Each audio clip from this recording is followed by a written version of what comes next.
My earliest memories are not of carefree play or boundless joy, but of a subtle, persistent hum of awareness. I, Jamal, grew up in a neighborhood where the lines were drawn not just on maps, but on faces. The houses on one side of the main road were neat, manicured, with sprinklers misting emerald lawns. On my side, the paint peeled, the fences leaned, and the grass often fought a losing battle with weeds. It wasn't just about money, though that was part of it. It was about something deeper, something unspoken that hung in the air like humidity before a storm. This is a story about the weight of identity, the search for truth, and the enduring struggle for peace. If these profound questions resonate with you, if you're ready to engage with a narrative that challenges and illuminates, then you're in the right place. Welcome to Engaging Voices, where we amplify stories that matter. Make sure to click that subscribe button right now so you don't miss a single moment of these vital conversations. I remember one afternoon, maybe 6 years old, walking home from school. A group of older boys, not much older but enough to feel towering, stood by the corner store. They weren't from my side of the road. Their clothes were brighter, their shoes newer. As I passed, one of them, with eyes that seemed too old for his face, simply stared. No words, no threats, just a gaze that felt like a physical touch, a cold hand on my chest. It wasn't fear in the way a child fears a monster under the bed. It was a different kind of fear, a primal understanding that I was seen, and that being seen meant I was vulnerable. My body, which until then had simply been mine, suddenly felt exposed to a target. That was my first lesson in the fragile nature of my existence in this world. The dream they spoke of, the one where all children were safe, felt very far away. My parents, blessing their weary souls, tried to shield me. They built a fortress of love and rules within our small home. Don't talk back. Keep your head down. Work twice as hard. These weren't just lessons in good behavior. They were survival instructions, whispered warnings against an unseen enemy. My father, a man whose hands were calloused from years of labor, often spoke of respect. You earn respect, he'd say, but some people will never give it to you, no matter what you do. I didn't fully grasp it then, but his words were a lament, a recognition of the unfair burden placed upon us. My mother, softer but no less resolute, taught me the power of quiet dignity. She showed me how to carry myself, how to look people in the eye, even when their eyes seemed to look through you. School was another battlefield, albeit a quieter one.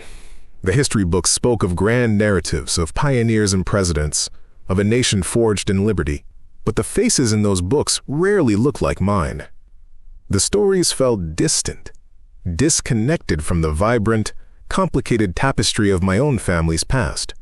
The hushed tales of grandparents who moved north, fleeing something they couldn't quite name but felt in their bones. I remember raising my hand once, asking why there were so few stories about people like us. The teacher, a kind woman with tired eyes, simply said, "That's just how it was written." But I knew, even then, that history wasn't just written, it was chosen. And what was chosen often left out the very people who built the foundations.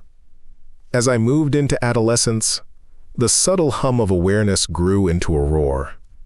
The news on television, once a background noise, became a chilling soundtrack.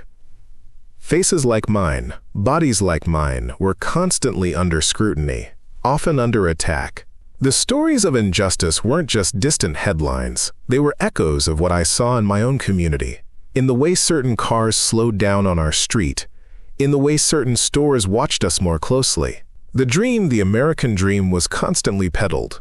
It was in commercials, the movies, the speeches.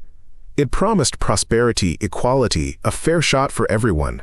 But the reality I lived, the reality my family lived, was a stark contrast.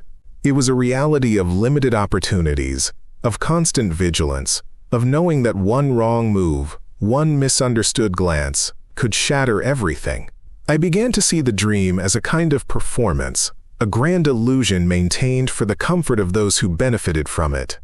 It was a narrative designed to soothe, to justify, to deny the very real pain and struggle of millions. And the most insidious part of this dream was how it blamed those who couldn't grasp it.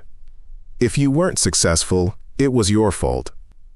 If you were poor, you hadn't worked hard enough. If you were stopped by the police, you must have done something wrong. This narrative, this insidious lie, sought to strip away not just our dignity, but our very humanity, reducing our struggles to personal failings rather than systemic injustices. My teenage years were marked by a desperate hunger for understanding. I devoured books, not just the ones assigned in school, but those I found hidden in the dusty corners of the public library. I read about the civil rights movement, about slavery, about the long, winding, often brutal history of this country. I learned names I'd never heard in school, stories that made my blood boil and my heart ache. I realized that the "just how it was written" explanation from my elementary school teacher was a polite evasion. History was a weapon, a tool, and it had been wielded against people like me for centuries. The past wasn't dead. It was alive, breathing, shaping every interaction, every opportunity, every fear. I sought out elders in my community, men and women whose eyes held the weight of generations. They didn't speak in grand theories, but in lived experiences. They told me about the subtle slights, the overt aggression, the constant need to prove their worth in a world that doubted it from birth. They spoke of resilience, of finding joy amidst sorrow, of building community in the face of isolation. Their stories were not in history books, but they were the truest history I knew. They taught me that understanding wasn't just about facts. It was about empathy, about listening to the whispers of the past that still echoed in the present.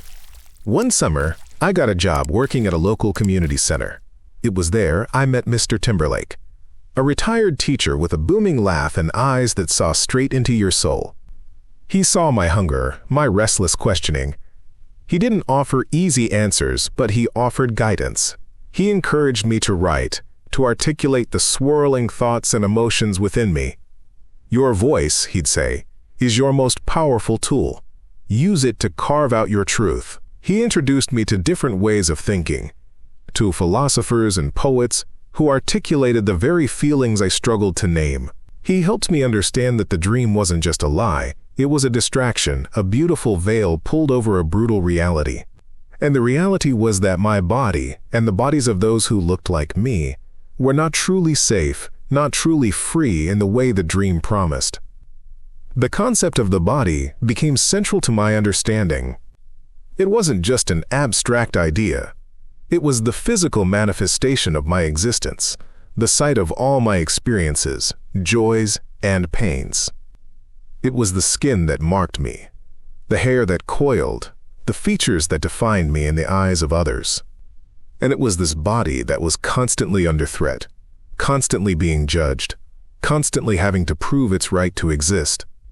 I saw it on the news, in the casual cruelty of strangers, in the systemic violence that seemed to target certain bodies with chilling precision. The dream spoke of individual liberty, but for some, liberty was a luxury, and the body was a cage. There was a particular incident that solidified this understanding, etched it into my very bones. I was in college, far from home, believing I had escaped some of the immediate pressures of my old neighborhood. I was walking back to my dorm late one night, after studying in the library. The campus was quiet and peaceful. Suddenly, a car pulled up alongside me. Slowly, two men, their faces obscured by the dim light, shouted something I couldn't quite make out, but the tone was unmistakable. It was laced with venom, with casual, dehumanizing aggression. My heart hammered against my ribs. I didn't run, I couldn't. I just kept walking, my pace quickening, my eyes fixed straight ahead, praying they would pass. They did, eventually, their laughter echoing in the night. I reached my dorm, my hands shaking as I fumbled with the key. Inside, I leaned against the door, tears streaming down my face. It wasn't just the fear of what could have happened. It was the profound realization that even here, in this supposedly safe, enlightened space, my body was still vulnerable. It was still marked. It was still seen as something to be challenged, to be violated, simply because of its appearance. The dream of safety, of progress, of individual merit shattered in that moment. It was a brutal reminder that the world outside didn't care about my grades, my aspirations, or my good intentions. It cared about my skin. This incident and countless others, large and small, fueled my desire to understand not just the what, but the why. Why was this dream so pervasive, so powerful, despite its obvious flaws? I realized it was a narrative of innocence, a way for some to absolve themselves of responsibility for the historical and ongoing injustices. If the country was inherently good, if everyone had an equal chance, then any failure was individual, not systemic. This dream allowed people to sleep soundly, to believe in their own righteousness, while others suffered. It was a beautiful lie, and it was deadly. As I moved into adulthood, the questions only deepened, especially when I became a parent myself. Holding my child for the first time, a tiny, perfect being, I felt an overwhelming surge of love and an equally overwhelming wave of fear. How could I protect this fragile body from a world that seemed determined to break it? How could I teach them to navigate a dream that was not meant for them, while still encouraging them to dream their own authentic dreams? I found myself speaking to my child in ways my parents had spoken to me, but with a new urgency, a new layer of understanding. You are beautiful, I'd say, and your beauty comes from within, but the world will try to tell you otherwise. It will try to diminish you, to define you by your skin. Don't let it. I taught them about their history, not the sanitized version from textbooks, but the raw, powerful, resilient truth of our ancestors. I wanted them to know that they came from strength, from survival, from a long line of people who had defied the dream and carved out their own reality. I told them about the dreamers, those who believed in the inherent goodness of the country, who genuinely thought that hard work was the only barrier to success. I told them that these dreamers were not necessarily malicious, but often simply unseeing, shielded by their own privilege, unable to comprehend a reality outside their own experience. Their dream was built on the foundation of historical amnesia, a refusal to acknowledge the blood and sweat that built the very structures they inhabited. And I warned my child that confronting these dreamers, even with truth, could be met with anger, with defensiveness, because questioning the dream was like questioning their very identity, their very sense of self. The struggle became less about fighting against the dream and more about living fully and truthfully within the reality.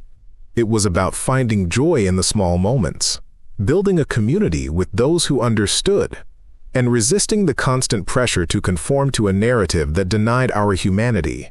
It was about raising my child to be aware, but not consumed by fear, to be resilient, but not hardened, to be hopeful, but not naive. I learned that hope wasn't a passive waiting for things to get better.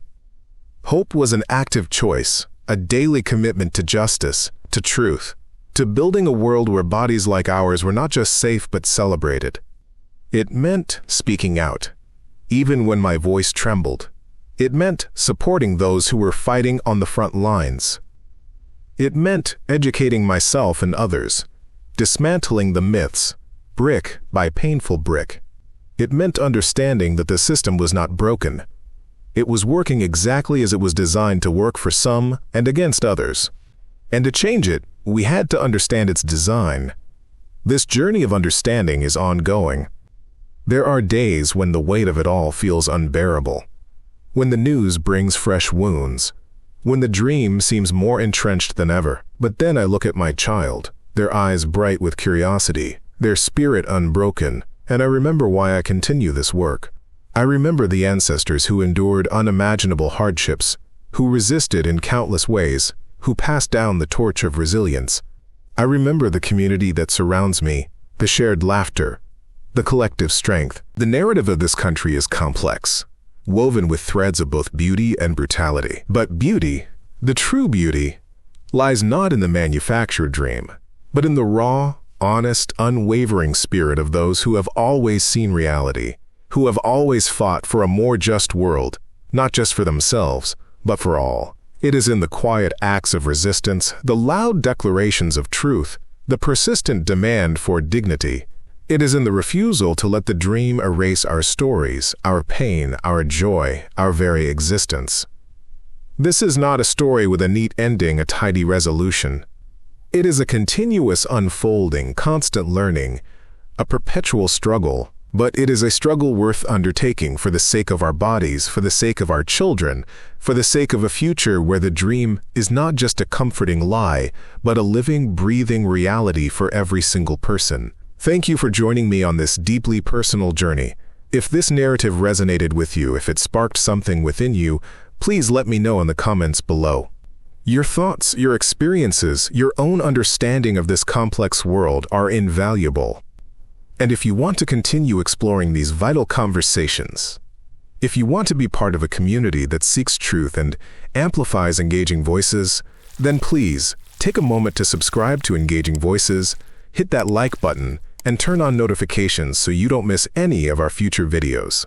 Your support helps us bring more of these crucial stories to light.